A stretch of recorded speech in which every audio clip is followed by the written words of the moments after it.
commencer, est-ce que vous pourriez simplement vous présenter, vous, votre parcours Alors, donc, moi je m'appelle Mathilde et je viens de Grenoble. À la base, je suis pas du tout normande, mes parents sont normands, mais j'ai grandi à Grenoble. J'ai suivi mes études jusqu'au bac, parce que tout le monde disait il faut avoir le bac, donc je suis allée jusqu'au bac. Et après le bac, je savais pas du tout où aller, j'étais un peu paumée, j'ai fait des petits boulots, j'ai fait les vendanges, j'ai ramassé les abricots, tout ça. Et après je me suis lancée dans un CAP pâtisserie, chocolaterie, confiserie. Donc c'était en accéléré, c'était 6-8 mois d'études, donc hyper rapide. Et après donc je suis arrivée en chocolaterie dans un commerce, donc j'ai travaillé tout le temps dans l'alimentaire, en commerce, j'ai beaucoup aimé la vente, j'ai appris à connaître ce que c'était. Et donc j'ai fait ça pendant des années, j'ai vendu du thé, des glaces, des chocolats, je suis restée là-dedans. Et c'est dans une chocolaterie que j'ai rencontré Amélie, donc on a bossé ensemble pendant des années. Et vu que le courant passait super bien, enfin on s'est très vite entendus toutes les deux et le but au final c'était d'avoir un jour sa propre boutique. Et après dans notre vie, dans notre manière de consommer, on a fini par se rendre compte voilà, on voulait une autre manière de pouvoir consommer, une autre manière plus écolo et plus éthique. Et on s'est tourné vers le zéro déchet. Et en fait à Caen il n'y avait aucune boutique de ce genre-là qui existait. Donc c'est venu naturellement, on s'est dit que voilà, il était temps que Caen ait sa boutique zéro déchet. Et donc on s'est lancé dans l'aventure, toutes les deux. Et du coup, moi c'était... j'ai eu un parcours scolaire complètement chaotique. Et du coup j'ai pas eu mon bac, je l'ai même pas passé. Et ensuite j'ai été infirmière vétérinaire, je suis partie à Paris pour faire une formation qui m'a finalement pas plu parce qu'il y avait des chefs, ça me plaisait pas d'avoir un vétérinaire et ce système-là d'hierarchie. Du coup, je suis revenue à Caen. Qu'est-ce que j'ai fait? J'ai fait plein de petits boulots aussi. Là, j'ai commencé à travailler justement en tant que chocolatière avec Mathilde à Caen. Et puis finalement, je me suis reconvertie en tant qu'éducatrice canin. Donc, je suis partie à Lyon pendant un an pour faire ma formation. Et je suis revenue à Caen et en fait, je me suis rendu compte qu'éducatrice canin, c'était une passion et que je voulais pas forcément en faire mon travail, tant parce que c'est la théorie qui m'intéressait. Et du coup, il était temps, ça y est, de lancer mon propre projet avec Mathilde. Et du coup, cette idée de monter notre boutique ensemble, en accord avec nos valeurs, est revenue et on s'est lancé là-dedans directement. Donc voilà, c'est un condensé. Ok, et du coup, est-ce que vous pouvez nous décrire votre projet? Qu'est-ce que vous avez créé ensemble? Donc on a ouvert une boutique, donc c'est une épicerie, donc on retrouve tout ce qui est produits alimentaires, cosmétiques, ménagers, tout ce qu'on a besoin pour ses courses du quotidien, mais sans emballage, donc entièrement en vrac, tout est au poids, vous avez que des produits en distributeur, en bac. Vous avez aussi des produits liquides où le principe c'est de venir avec ses contenants. Donc vous pouvez venir avec des bocaux, des bouteilles vides et venir remplir pour éviter de jeter sans arrêt des emballages et des bouteilles inutilement. Et donc on se focalise donc sur des produits du coin. La majorité de nos produits sont des produits locaux et aussi bio. Si ce n'est pas des produits locaux, de toute manière, ça restera des produits bio. On est à 95% de la boutique en bio à peu près. D'où elle vient cette idée? Alors, en fait, c'est ma mère qui a regardé une émission sur ce type de boutique et qui nous a appelé directement parce qu'elle savait qu'on voulait, qu'on tâtonnait encore, qu'on avait cette idée-là de monter donc une boutique à notre image et surtout à l'image de nos convictions. Et du coup, elle a appelé directement en disant « Mon Dieu, il y a ce concept-là qui existe, ça vous correspondrait complètement, qu'est-ce que vous en pensez ?» quoi. Et du coup, là, on en a parlé en peut-être 10 minutes et on s'est dit que c'était ça qu'on voulait. Un nouvel an, on s'est dit « Vas-y, on a tapé dans la main un nouvel an et puis voilà. Et on est parti sur ça. Pourquoi d'un coup vous vous êtes lancé? Ça faisait longtemps que vous aviez le projet. Ouais, puis c'était le bon moment dans nos vies aussi. On était revenus toutes les deux sur Caen parce qu'on est partis aussi. Amélie est partie donc pour sa formation. Moi, je suis partie aussi un peu à l'étranger. On était toutes les deux sur Caen. Ça trottait un peu dans notre tête et puis c'est vrai que du coup ça a été le déclencheur et on s'est dit on faut y aller, il faut foncer. C'est 30 ans aussi. C'est ça, ouais. On voulait faire ça. Ouais, c'est vrai. Et puis c'est un projet, on avait vraiment envie de travailler ensemble sur quelque chose de ce type-là depuis des années, donc ça a décanté pendant des années avant d'arriver à l'idée finale du coup et au lancement du projet quoi. Du coup, il y a eu l'idée du vrac et direct la semaine d'après vous étiez dessus. Non, ça a été un peu plus long que ça, mais ouais, c'était quand même assez rapide. On a mis un an en fait à monter le projet, donc quand même ça a pris un petit peu de temps. avec des périodes où on bossait un peu moins dessus parce qu'on était plus prise par nos vies ou notre travail. Mais du coup, ouais, on a mis un an, quoi. Bah en fait, c'est vrai que ça commence doucement. D'abord, il faut trouver un nom, un logo, une image. Donc tout ça, c'était les débuts, mais on se lançait pas à fond encore dedans. Et puis après, bah, dès qu'on a tout ça, bah, là, c'est parti.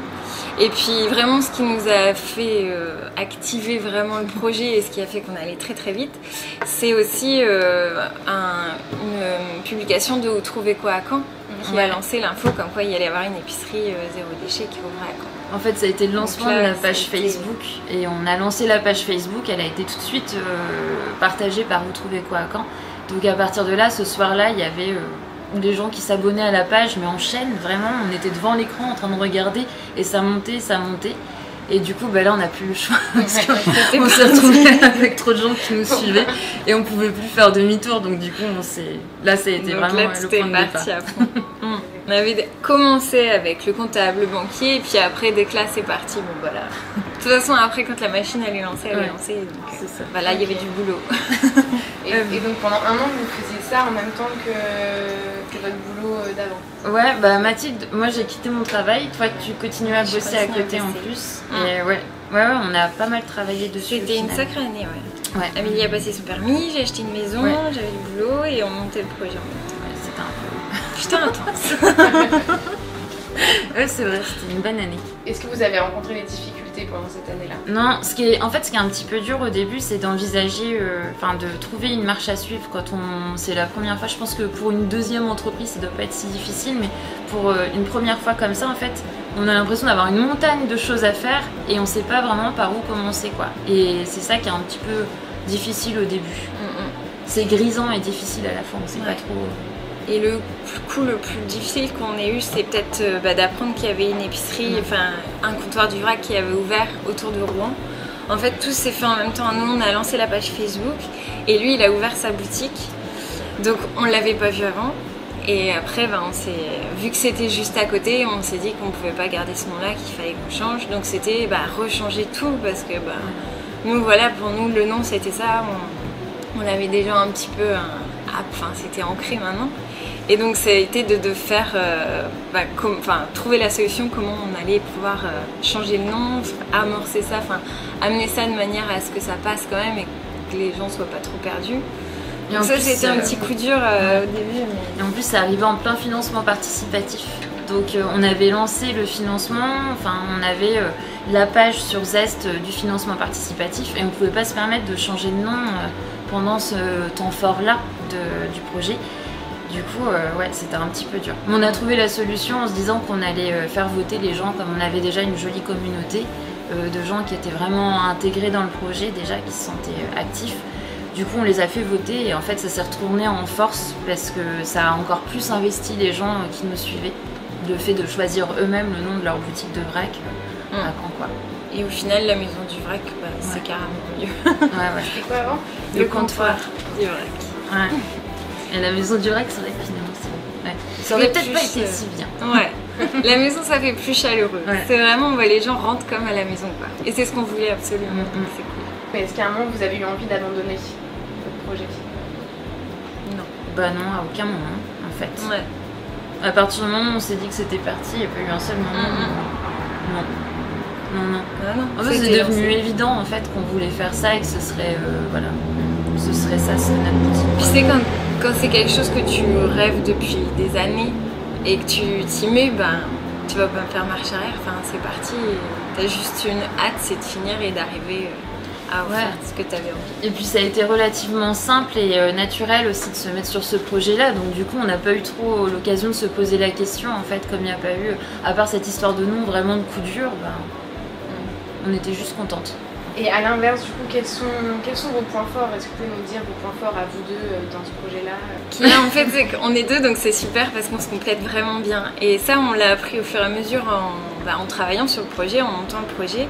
Et on a vraiment réussi à chacune s'approprier ses points forts, ses qualités. Et, par exemple, Amélie va gérer beaucoup plus tout ce qui est communication, Facebook, Instagram, toutes ces choses-là. Moi, je suis une fille, j'y connais rien là-dedans, je comprends rien. Et moi, je vais plutôt gérer tout ce qui est chiffres, factures. Moi, je gérais le budget. En fait, on a les chiffres et les lettres, du coup c'est parfait.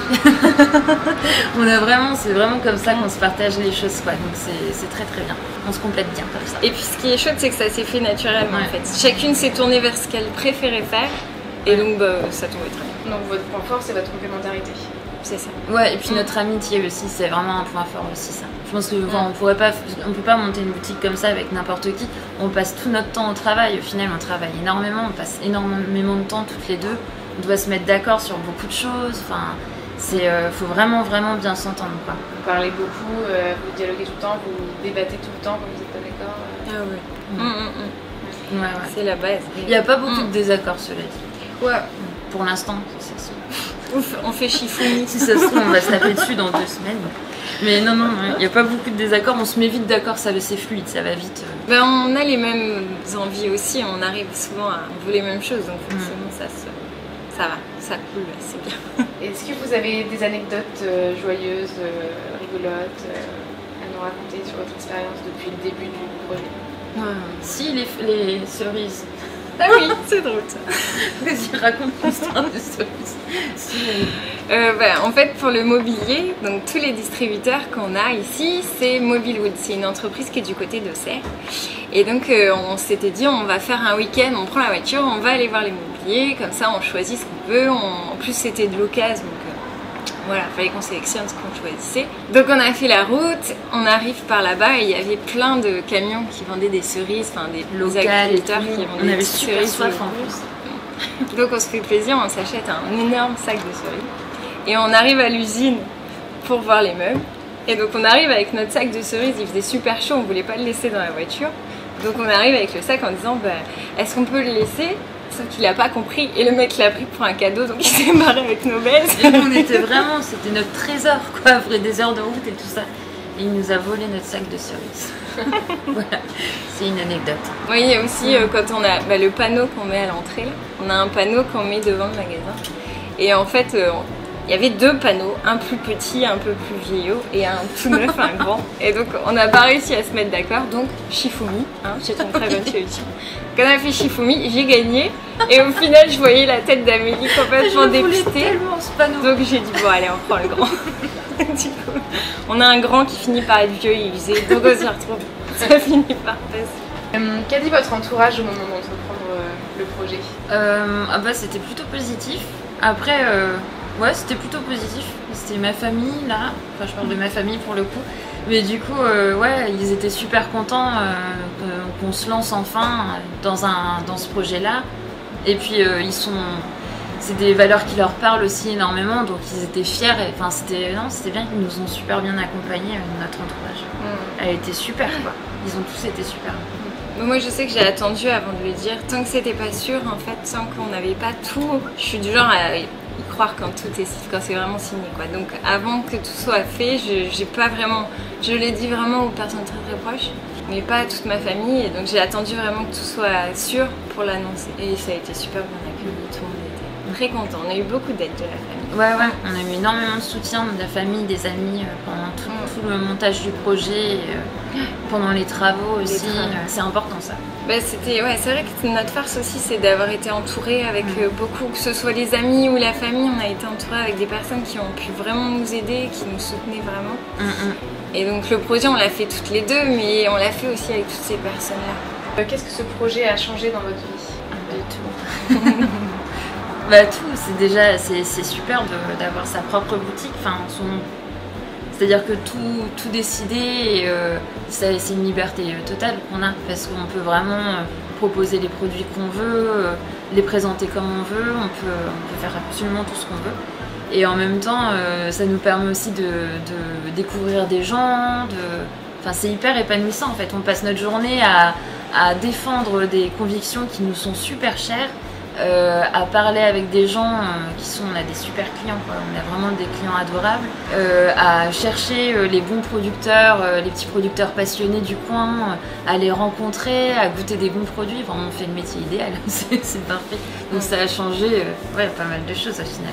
De se lever le matin pour venir ici, c'est même pas de se lever pour aller travailler en fait. On vient, c'est notre 2e maison, donc en plus ça porte bien son nom.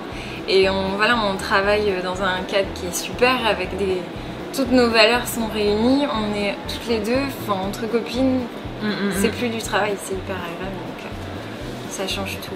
Et est-ce que le projet a changé des choses dans votre entourage aussi?